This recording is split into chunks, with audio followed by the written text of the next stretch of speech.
Alright guys, look, I'm not going to take too long just saying this, I just wanted to say something. I've had a few comments recently saying why'd you put the intro in and all that stuff.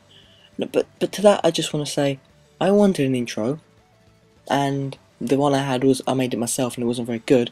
And then I asked somebody else to do it, well I sort of requested, and then the fact that I got one was a great thing, and the fact that he made it within a week or a few days is even better. And the fact that I've got one now isn't something that just because I've got it now and I'm not going to not use it.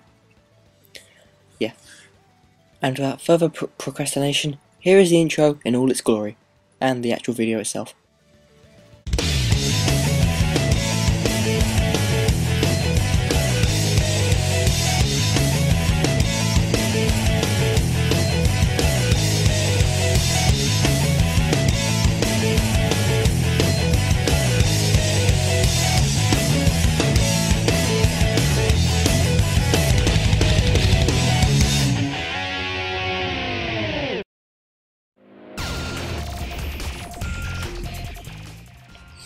I was going to do this before I left for the first time, but I opted not to because I thought it wasn't the greatest of things to do as my last big video.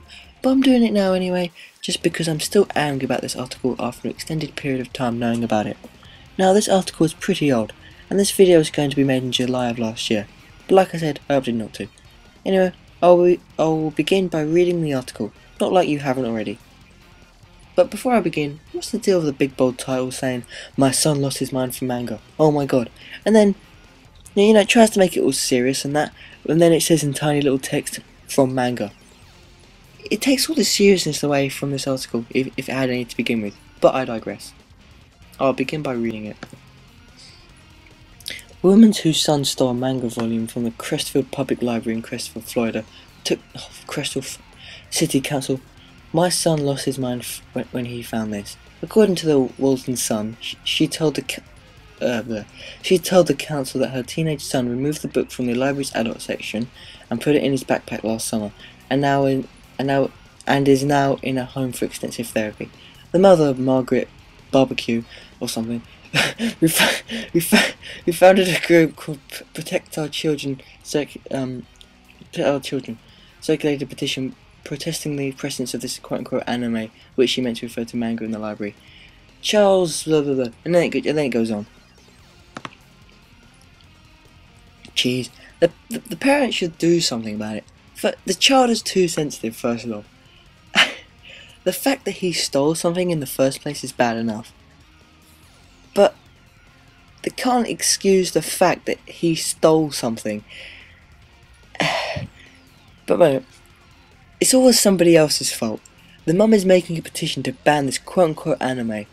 Or, they're basically saying, oh, it's everybody else's fault. It's the library's fault for, publishing the book. It's Hiroya Oka's, problem because he wrote it. Dark Horse shouldn't be publishing it. It's everybody else's fault. There's so many things wrong with this. The fact that the boy was in the adult section to begin with is one thing, and if he was in there, why did no one stop him? And why was he going in there? He's probably because he's referenced to a teenager, I think.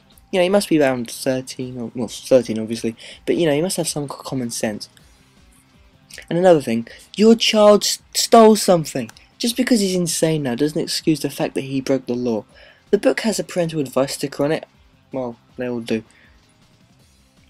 And whether or not he can read this sign, or that his mother saw it after he exposed that he had it, is another thing.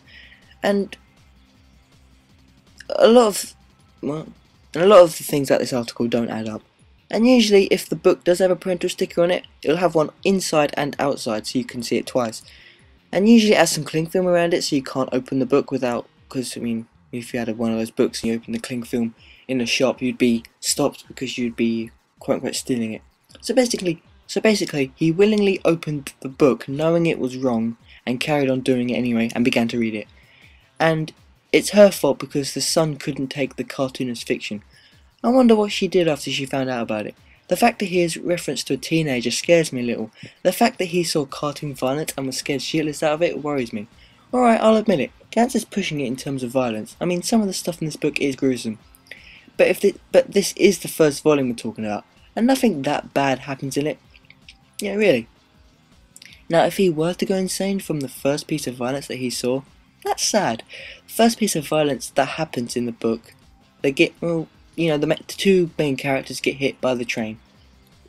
No spoilers. And looking at it, just excuse me, I'm going to get the book here. Bear with me. You know, they're running away, sweating and stuff, and no, wait, you don't even see. Okay, yeah, the train's closing up, then they get hit. You see two heads come off, and you see two bodies getting run over by a train, and then they're in the Gantz room, and then they meet Gantz and all that crap. You know, it's not that bad. The worst of the worst violence in this book happens right at the end, where Hatanaka, which is the name of one of the Yakuza members, if anyone didn't know, explodes. He gets shot by the blonde guy. He hasn't got a name. I think he's called Inamurai by fans. Anyway, he got shot. And, you know, other than that, the book was fine. I saw Gantz when I was about 12, and I turned out fine. Here.